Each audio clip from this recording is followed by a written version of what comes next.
The US government is increasingly resorting to legislation as part of its bullying tactics against China. Since last year, legislation directly targeting China has been on the rise in the US Congress. For example, the controversial Taiwan Travel Act and the Reciprocal Access to Debate Act of 2018 are a direct interference in China's internal affairs.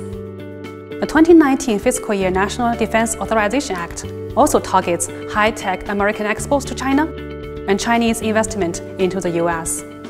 There are a number of other laws targeting China indirectly, such as the Better Utilization of Investments Leading to Development Act, or the BUILD Act, and the Asia Reassurance Initiative Act, which seek to counter Chinese investment and influence in the Asia-Pacific region. It is not new for the US to use its domestic laws as a potent weapon against a rival country. The National Security Act of 1947 set the stage for the Cold War, and the Patriot Act of 2001 initiated the US war on terror.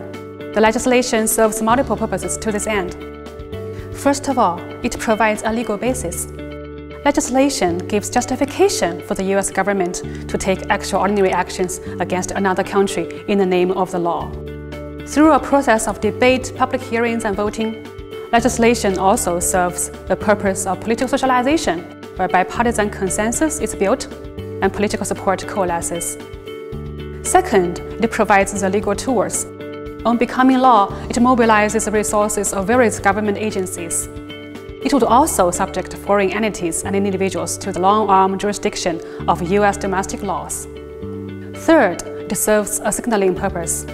By codifying an act, the US is signaling its resolve to the rival country. By naming and shaming, the US also seeks to mobilize international support. As we often say, might makes right. The US preponderant power in the military, economic, financial, and other domains gives it the prerogative to use its laws against other countries.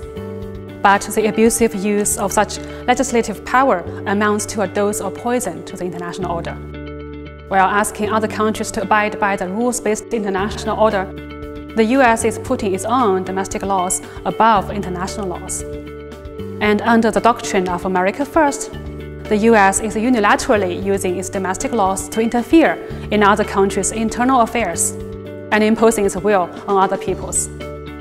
It is not only a provocation to other countries, but also an affront to the international system of sovereign states. Amid the rising tensions between the US and China, Uncle Sam is desperate to seize every possible excuse to take actions against China, including legislative ones. But China is not alone in this. Any other country that stands in the way of the US could well fall victim to its legislative bullying. Might is not right. It is high time for the international community to stand up and say no.